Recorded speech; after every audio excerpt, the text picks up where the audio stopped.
Hey, what's up, everybody? It is Chris, and today I wanted to talk about you're seeing all kinds of little niches and little story threads on a bunch of different channels. Bionic Fishy Fish has his curated book by Bionic Fishy Fish. He's got the ammo cans, Silver Stacks preppers just buying all kinds of bullion. You got tools and metals buying all kinds of bullion pieces. It's crazy. It's crazy. A lot of competition out there. I love it. We gotta compete with Silverstruck and his Engelhard collection. It's crazy. It's crazy. So there's so much competition out there. So I'm like, what am I gonna do? I need to like get on something. So I am doing what I'm calling the 10K box challenge. This is a personal challenge for myself. Now, this box, as you know, if you've watched this channel for a while, I keep bullion pieces in this box. Mostly fractional stuff. Occasionally I'll put like a few ounces in this box, but this is one of a few different treasure chests I have throughout my kingdom. But with something like this, I mean, these days when you think about 10K worth of precious metals, I mean, you could throw basically 5 eagles in here and call it a day. But for me, I think it's more important to have like a nice mix of some fractional in there of different kinds.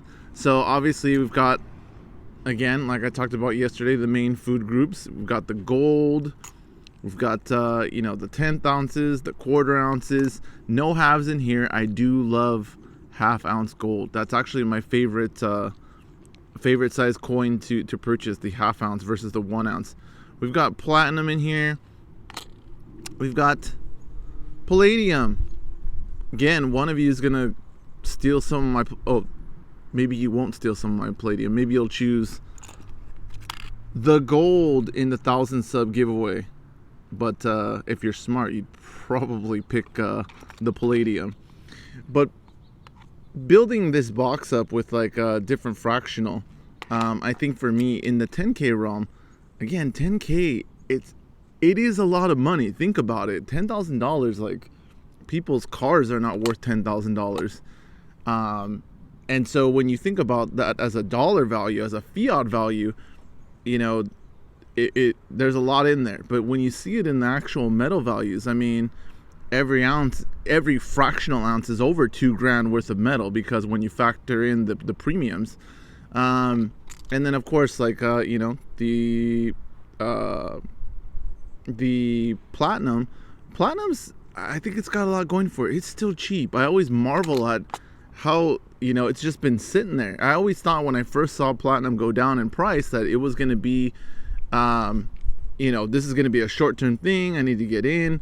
So I got myself like 5 or 6 ounces initially of platinum. Then I started like a la carting with like the fractional things like that, and then of course like the Perth and some like fractional PAM stuff. But I really thought it was going to bounce back into like the 1600s, and it kind of just never happened. Kind of just sat.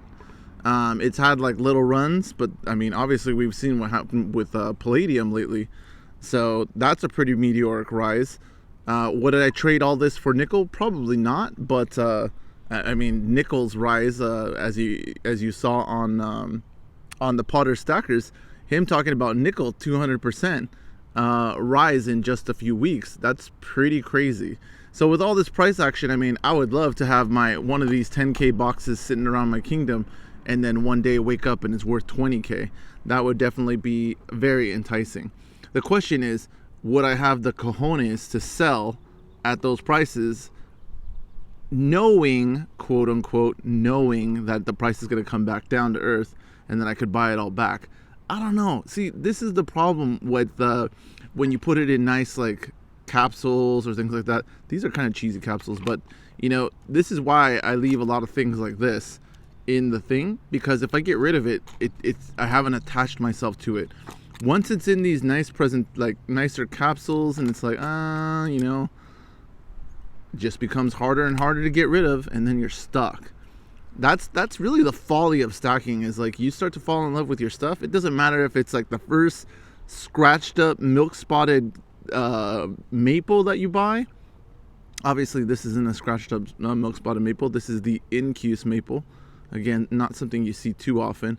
I still want that super incuse, but these days I'm so busy. I'm like, the new company I'm at, not bragging, but I'm killing it over there. And like, they're hiring a lot of people from my other firm, and they're asking me to kind of train them and like, what are you doing that's different? I'm like, I'm not doing anything that's different. There's nothing special about what I'm doing. I'm just trying, like, putting in the time. That's literally all it is. Like, it's not rocket science. But yeah, I mean, I've been so busy that I can't focus on my bullion purchases, which is kind of pissing me off. But at the same time, not being able to sell because I'm attached to what I have. I mean, come on now.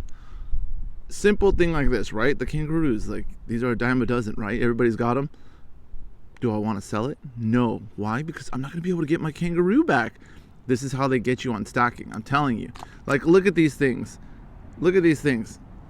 They're a dime a dozen in reality. But when you have them, oh my God, all of a sudden you don't want to get rid of it because you're like, no, my penguin, my kangaroo, not going to be able to find it. I'm going to find one. It's going to be scratched. This is the folly of stacking. Anyway, I'm going to see if I can build up a fractional 10K box and to add to my collection. I think it's pretty doable, especially, like I said, these days. How much? 10K? That's a couple tanks of gas for some of you that got those big trucks? Yes, I can imagine that, fiat's bleeding out of your pockets. So having a 10K box in the SHTF, at least I know I'll be able to get a couple tanks of gas to get out of town. Anyway, that's it for right now. See you later.